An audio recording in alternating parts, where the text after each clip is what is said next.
विशेषतः त्यांची आणि माझी आवड एक होती आणि ती म्हणजे अर्थसंकल्प.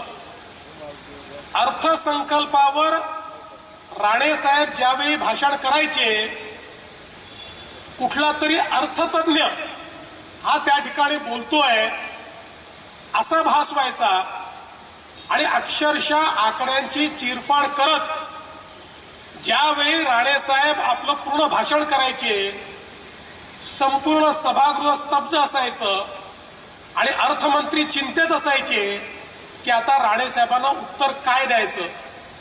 आणि कधीच त्यांनी मांडलेल्या अर्थसंकल्पाच्या भाषणाला परिपूर्ण उत्तर मिळू शकलं नाही.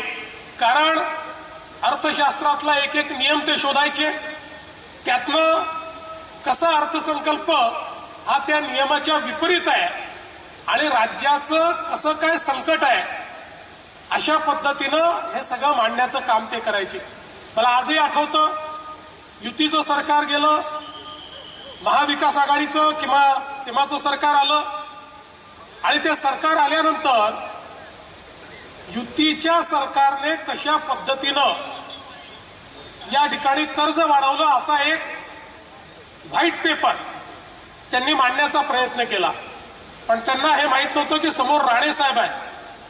त्यांनी व्हाईट पेपर मांडला. एक तर राणे साहेबांकडे एक वेगळं सीआयडी खातं होतं, त्यांचं स्वतःचं होतं ते.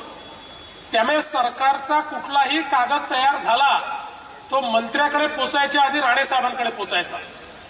त्यामुळे हा जो व्हाईट पेपर आहे हा छापायच्या आधी राणे साहेबांकडे होता. त्याचं उत्तर तयार होऊन तिकडे व्हाईट पेपर मांडल्याबरोबर व्हाईट पेपर किती बोगस आहे आणि ही खरी आकडेवारी आहे आणि ही कशी बरोबर आहे याचा एक भगवी पत्रिका ही त्या क्षणी राणे साहेबांनी मांडली आणि त्या सरकारची पूर्ण हवा काढण्याचं काम हे राणे साहेबांनी त्या ठिकाणी केलेलं मी बघितलं. त्यामुळे खरं तर या सभागृहामध्ये बजेटवर कसं बोललं पाहिजे हे आम्ही त्यांच्याकडनं शिकलो.